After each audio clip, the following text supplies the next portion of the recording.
ഞാൻ ഈ വീഡിയോ നവരാത്രിക്ക് നാട്ടിൽ പോയപ്പോൾ എടുത്തതാണ്. രാവിലെ തന്നെ ഞാനും അമ്മയും അനിയത്തിയും കൂടെ ചെന്നിട്ട് ഞാൻ കുറച്ച് നേരം ആയതേ ഉള്ളൂ ഊബർ ബുക്ക് ചെയ്ത് പൂജപ്പുരയിലോട്ട് വന്നു. പക്ഷേ പൂജപ്പുരയ്ക്ക് വരാൻ വേണ്ടിയിട്ട് നമ്മൾ ഒരുപാട് ചുറ്റിക്കറങ്ങിയാണ് വന്നത്. കാരണം രാവിലെ മുതലേ കാവടി സ്റ്റാർട്ട് ചെയ്തുകൊണ്ട് വണ്ടികളൊന്നും അങ്ങനെ വിടത്തില്ലായിരുന്നു.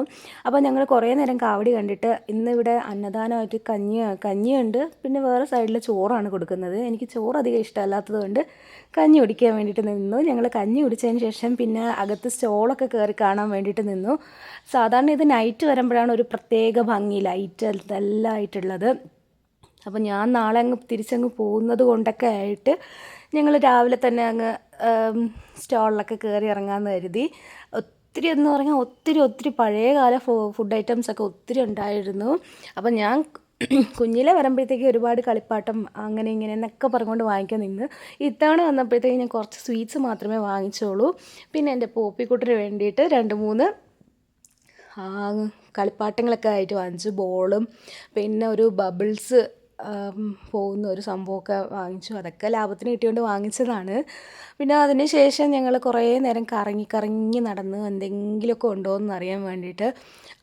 അപ്പോൾ പിന്നെ പ്രത്യേകിച്ച് എല്ലാ വർഷവും കാണുന്നത് പോലെ, പക്ഷേ എന്നാലും കുറേ കൂടുതൽ സാധനങ്ങൾ ഉള്ളതൊക്കെ ആയിട്ട് തോന്നി. അപ്പോൾ കുറേ നേരമൊക്കെ ഞാൻ എന്തൊക്കെയോ നോക്കിയെടുക്കുന്നതൊക്കെ കണ്ട്. ഇതൊക്കെ ഒരു 10 രൂപയുടെ സാധനങ്ങളൊക്കെയാണ്. ചിലതിനൊന്നും ക്വാളിറ്റി ഇല്ലായിരുന്നു, ചിലതിനൊക്കെ അത്യാവശ്യത്തിന് അധികം ക്വാളിറ്റി ഉണ്ടായിരുന്നു. അപ്പോൾ അതൊക്കെ വെറുതെ നോക്കിയിട്ട് തിരിച്ചിറങ്ങി വന്നു. ഇത് സത്യം പറഞ്ഞാൽ നൈറ്റ് കാണുമ്പോഴാണ് ഭയങ്കര ഭംഗി. ഈ ജെയിൻറ്റ് വീലും ഡ്രാഗൺ ബോട്ടൊക്കെ എന്ന് വെച്ചാൽ നൈറ്റ് കാണുമ്പോൾ ഒരു വല്ലാത്തൊരു ഭംഗിയാണ് കയറുന്നത്. അപ്പോൾ ഞങ്ങൾ നോക്കിയപ്പോഴത്തേക്ക് ഉച്ചയായിട്ടുള്ളൊരു ടൈമിലായിരുന്നു ഞങ്ങൾ അകത്തോട്ട് കയറിയത്. അപ്പോഴൊന്നും അത് വർക്കിംഗ് ആയിരുന്നില്ല.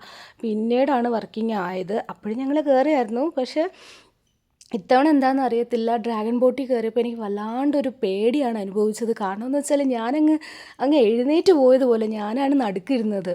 അപ്പോൾ ഞാൻ വല്ലാണ്ടങ്ങ് പേടിച്ചു പോയി. എൻ്റെ ഒരു കയ്യിൽ ഫോണും. അത് നിങ്ങൾക്ക് കാണാൻ പറ്റും ഞാൻ എങ്ങനെയാണ് പേടിച്ചത്. അതുപോലെ തന്നെയായിരുന്നു ഈ ഒരു ഗോസ്റ്റ് ഹൗസും. പേടിക്കാൻ വലിയൊരു സംഭവം ഇല്ലെങ്കിൽ പോലും എൻ്റെ ഉള്ളിൽ എന്തോ ഒരു പേടി അപ്പോഴേ കയറിപ്പോയി. കാഞ്ചന സിനിമയൊക്കെ ഓർമ്മ വന്നു എനിക്ക്. ഞാൻ ബാക്കില്ല.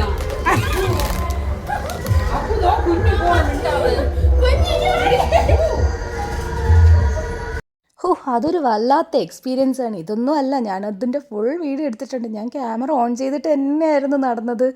എൻ്റെ അമ്മയെ ഞാൻ നിലവിളിച്ചൊരു പരുവത്തിലായി. അയ്യോ, അത് കഴിഞ്ഞാണ് ഡ്രാഗൺ ബോട്ടിൽ കയറിയത്. അതിൽ താണ്ടെ എൻ്റെ അനിയത്തി അവളുടെ കൂട്ടുകാരിയൊക്കെ ഇരുന്ന് വിളിക്കത്തില്ല ചേച്ചി അടിപൊളിയാണ് എന്നൊക്കെ പറഞ്ഞിട്ടാണ് അവർ രണ്ടുപേരും എൻ്റെ അങ്ങറ്റത്തും ഇങ്ങറ്റത്തും ഇരുന്ന് ഒരേ വിളിയായിരുന്നു.